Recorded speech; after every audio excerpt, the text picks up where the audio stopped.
अमेरिकेचे माजी राष्ट्राध्यक्ष डोनाल्ड ट्रम्प यांना मोठा झटका बसलाय।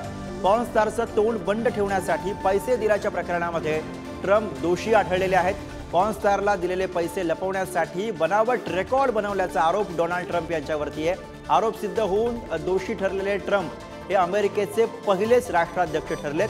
ट्रम्प यांच्यावरील सर्व 34 आरोप सिद्ध ठरल्याने ते दोषी आढळलेले आहेत। ट्रम्प यांच्या शिक्षेवरती 11 जुलैला आता निकाल जाहीर होणार आहे।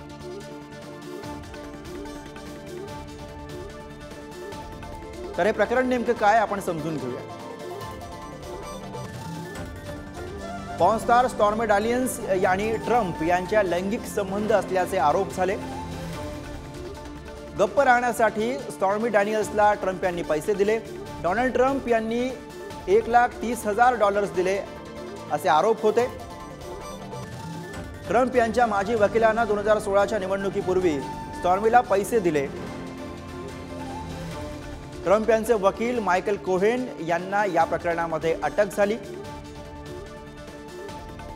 2018 साली स्टॉर्मी आणि ट्रम्प यांचं प्रकरण चर्चेत आलं। पॉर्न स्टार स्टॉर्मी डॅनियल्स आणि ट्रम्प यांच्या लैंगिक संबंध असल्याचे आरोप झाले आणि त्यावरून हे प्रकरण चर्चेत आलं होतं।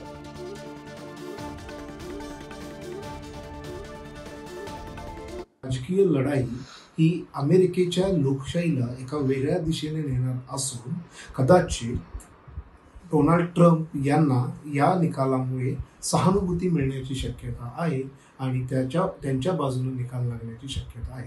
परंतु अमेरिकन लोकशाही जी स्वतःला ग्रेटेस्ट डेमोक्रेसी समजत होती त्या डेमोक्रेसीला आता हादरे बसण्यास सुरुवात झाली असून ही निवडणूक या निवडणुकीकडे त्या दृष्टीने आपल्याला बघता येईल।